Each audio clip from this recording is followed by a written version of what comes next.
Hello and welcome to Cocoa Pods podcast. My name is Dr. Bola Sagade. This podcast is a feature of the Birth Center for Natural Deliveries Foundation. And we are fortunate to have with us today Dr. Cynthia Korn, a clinical psychologist in San Francisco. So hello and welcome, Cynthia, to Cocoa Pods podcast. What kinds of people, like counseling doesn't have to be a guided practice reserved for a particular type of person. Who could be in couples therapy? Boyfriend, girlfriend, older couples, remarrying? Couple therapy is for anyone in a relationship, regardless of demographics, sexual orientation, or age. Yes. And also regardless of how serious the relationship is, meaning you could come with your boyfriend. I've worked with people briefly, even. If people want just a little bit of help, therapy can also help them. That's something to know. You can do a brief course of therapy as a couple, just to work on a few things, if that's all you really need and want or can afford. Because sometimes it is something that you have to have time and you have to pay for if your insurance isn't covering it. So that's part of it too. There may be a need to break down barriers to communication and have vulnerable conversations without pushing the other person away to make headway. And I know you use certain methods in your field. In layman's terms, what are some of the methods that you use to make a person talk to you? I mean, do they fall asleep in your chair? What are some of the methods that you use? There are different things, but I don't really have any. There are ways to talk to them, and it's hard to explain. We would want to separate fighting couples for several reasons. But why do couples fight more when they are apart? Is there a reason for that? I think it depends on the couple. I know that there's some research about touch and connection helping people calm down because of oxytocin, probably. But I think it really depends on the couple, whether they fight more when they're together more or when they're apart more. And when you say apart, I think it depends on how apart. Are they far, away from each other for a long time, like one of them is on a trip, or is it just during the day? And I don't think there's any rule about that, but I do think that when things become destructive, either from both sides or from one of the partners, it is important to take a time out. And I often talk to my couples who see me when they're having really high conflict about learning to, first of all, create some calm for themselves by doing meditation even, which I sometimes recommend, or learning to drop into their body and breathe immediately when they start to sense they're getting worked up, which usually means they're going into a fight or flight state. And that is a surge of hormones in your body. So it's important to learn to calm down by feeling yourself in your body, breathing. It usually immediately calms people down. Learning to say, I need to take a break if I'm if I'm going to be mean or if I'm going to hurt my partner, or if there's going to be physical altercation. That's a danger for some couples, that they could get to that point. And so that's really important to learn to do. Now, that is a often messy, even for me in the room, situation, because I'll see it and I'll have to interrupt and I'll have to figure out how to help people if they're not able to stop fighting. But often I can help them translate that to something they can do outside the room. Yeah, that's helpful because even in my practice, I see couples come, they've just had a fight and stuff like that. And it would be nice for them to have even these simple mechanisms you have talked about. I guess you said feeling yourself breathe. Is that? Yeah, it's a hard thing to learn, but if you can, when you start to ramp up, that's what I call it loosely, you can start to feel your heart racing. There are certain things you can start to notice your body if you're not someone who normally is in your body. And I think a lot of people who are angry are in their heads, if you know what I mean, thinking about why they're so angry and talking at the other person without really understanding what's happening physiologically, what's happening in my body, right? And if I can just move my perspective and widen the lens just a little bit to notice I'm getting agitated, I can say, I need to calm down right now and I need to breathe. And that will allow me to drop into myself a little bit in a way that calms me immediately. Once you breathe, it really makes a difference. You slow down. But you're still angry about what is making you angry. You're still angry, and that's okay. But if you're calm, you can talk in a way that shows your anger, but without attacking, right? Or without being harsh, maybe, or without making it impossible for the other person to respond, right?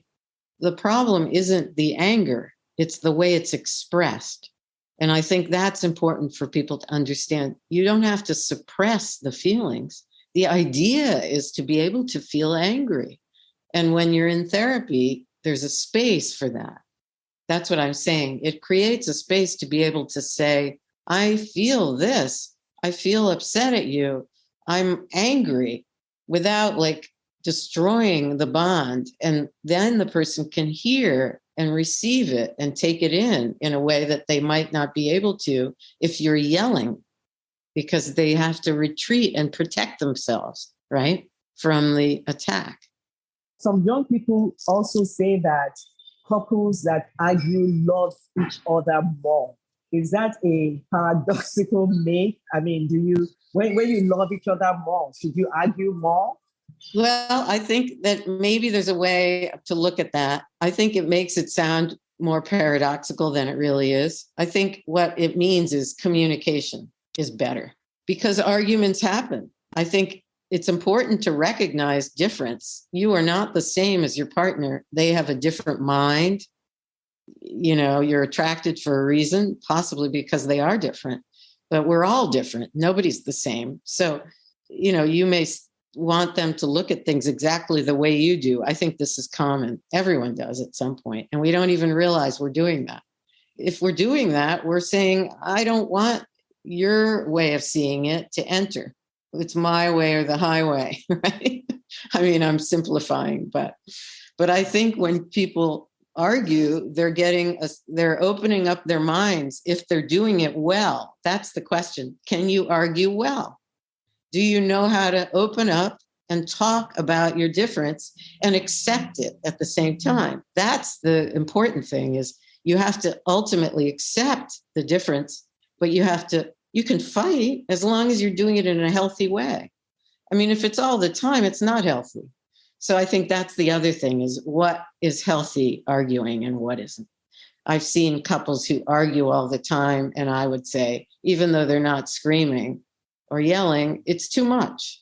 They have to learn to calm down. And then you see people who don't ever speak their minds, and that's worse, because then they're not sharing anything. So I think there's a fine line. It's a spectrum. Oh, thank you. This is such important information. I hope that it was clear. Oh yeah. I mean, yeah. How about the big fights? People have little fights, and then they have big, what they classify as big fights, in which, I don't know, there's a spectrum of that. Maybe one couple moves out, or one couple almost becomes physical. What is it? Is it normal for couples to have big fights? Well, I don't know if I wouldn't worry about whether it's normal. It's a blow to the couple relationship. It can even be traumatic, depending on how bad it is. And at that point, if there's estrangement, one of the difficulties is, how do you even make it to couple therapy? And that's one of the hardest parts. If people wait till the conflict is really bad, or there's an abrupt thing that comes in, at least the hope is they can find a way to get to the couple therapy and begin the work. because even if they aren't speaking, I've worked with couples and helped them. I've actually done that where they don't even speak on the outside, but they've made it into therapy and they're there, and then I can help them. But if they don't make it, then one of them has to go to therapy independently. This happens a lot, and then drag the other one in eventually. And if the other is unwilling, then that may not work. It's a very hard thing. Post argument, what happens if that reconnection doesn't happen? Well, I wouldn't say there's a general rule about that. What I'm saying, I guess, is there's every possible permutation of this. I do think it's hard. It makes it harder when there's no reconnection, though. I think if people can figure out a way to come back together, even if it's just to meet and agree to disagree and say, I'm not ready to be with you, but I want to try to talk to you about how I feel and listen to how you feel, even though we have a difference or a disagreement that's very big. I think that's important to begin a conversation, if possible. It can be natural to feel anxious if one's partner needs some time to cool off and to collect their thoughts. Why is it important to respect when someone says, I need a break? Well, that's very interesting. I get this a lot. And I have to say, without making a generalization, but I am making one, it's often the male partner in the male-female partnerships in my office who needs space, often to think through what their feelings are. Because I think it's much more common for women to know their emotions and have them ready to express, partly because of the way we're socialized. And women are just more used to talking about feelings with their friends, with family. It's just more natural in our culture anyway. It doesn't mean it's always that way. I say it's not a general rule. But there are going to be situations where one partner of the two needs space to think and calm down and reflect enough to be able to talk. And it might even feel unsafe for that person until they're ready. And I think it's very important for the other to recognize there's no harm in that. We don't have to solve this immediately. If you push somebody so far that they're not able to cope and they are not ready to take part in a full conversation, that might be destructive to that person and make them withdraw more regularly. It's actually not a good thing not to give. You have to give your partner space to take time to get ready to come back. Now, if that person is just using it as an excuse, you'll find out soon enough. Or if it's always a way to retreat and get away from conflict, that is unhealthy because conflict needs to occur in a manner that makes sense in the couple relationship. It's not okay to always be the one that leaves the argument and leaves the other person with all the feelings and thoughts and the need to talk. That's not okay either. You see what I'm saying? So, but what in the process of creating space? What's the price of that? Yeah. I mean, there's another, I don't know, boyfriend lurking in the background, or what is the price of taking when you say a break? space, Yeah. Well, what do you mean by, like, when you say taking a break in the relationship, like not seeing each other for a long time, or? We are taking a break, not just from the argument, but maybe a short break from the relationship. Oh, I see what you're saying. Taking a break from the relationship. Well, if one of the people is ready to move forward and the other wants to take a break, it might not work out because that person may go on and find someone else. I think that's what you're saying. If there's too much of a feeling of time passing, it really depends on the relationship. And also, it can be such a disappointment to the person that's ready to handle these emotional issues together and wants to move forward if the other one stops out like that. That can be very hard. On the other hand, if it's a break that makes sense and this person really needs it and it's valid. It depends how long it is. And I think it has to be mutually agreed upon. That's what I would say. If a break is sought by one partner, both have to feel it's okay. And if they don't, they shouldn't agree to have one. And they can always change their minds. I mean, I think one thing I would say people forget is you can decide one thing and go back later and say, I made a mistake. Just because you, told someone, I think people feel very ashamed about changing their mind or saying, I still love you. Can you come back? Sometimes it's so hard. They were fighting words and they don't want to back down. And then they get really confused and they don't give themselves a chance to make it work. So it's okay between you and your partner to say, I'm sorry, I changed my mind, let's do this. Because it's between you two, right? Yes, of course. And that's a way of opening up. It's saying, I was so angry. I thought this. Now I realize. Or I was so upset with you. I just rejected you. I didn't mean to. Now I realize how much I love you. Can we try? Let's talk about it, right? There is no shame in that. And one should not pull in the friends or the family. Yes, and that's better. It's better. You're pointing something out that's very important. And I think everyone makes this mistake and learns from it. If you talk to everyone about what's going on, you can lose track of what's important. You'll get all kinds of advice from your family and friends. And then they also think that you've made a choice. And if you go back on that, like you decide, I want to get back together, maybe you'll feel worried that they'll make fun of you or they'll think you don't know what you're doing.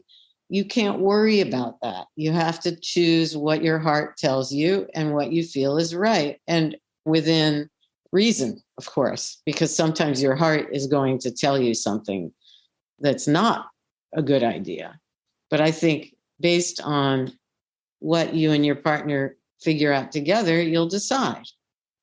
Just before we move on to the last segment, what is a website? If somebody in your area wanted to reach out to you, how can they reach out to you for help? I'm actually on Psychology Today. You can find me there and email me if you're in California. Currently, I am not licensed in any other states, so I'm not really available to see people out of California. Though sometimes I help people find a referral in another area. Thank you for that. And I just wanted to touch on fighting words. How about fighting words that annoy each other and list making? How can we avoid talking in circles, couples, and working towards a resolution? That's a big question. I think that's very specific to the couple. Well, I'm in an active gynecologic practice. I see women every day. Yes, and I hear these things. Yeah, and I wish I could help, but then I'm not a psychologist, Well, you probably do help them. I'm sure you give them really practical advice. Nothing, it's some of it is just common sense. If you're over and over lambasting your partner or you're fighting constantly, it's going to wear down the partnership. It's going to wear down your partner. It's going to make you more dissatisfied. And it reminds you of all of the disappointments and the negative things. I think it's important if you can start to remind yourself of that in itself, it can help you lift yourself out of these bad patterns of thinking about your partner in a certain way. I think becoming aware, this is really the key to therapy for individuals too. Becoming aware that you're going on a kind of thought loop about your partner that's negative is very important. It's part of shifting your perspective. And when you start to notice you're doing that, change the channel. That's what I call it. Go outside, take a walk, do something nice for yourself. Remind yourself of the good things about the partner. I think that's something people don't do enough of. Remember what you appreciate. Remember what you love. Tell your partner what you appreciate and love about them, even though you're upset. Wow, that's strong. That's strong.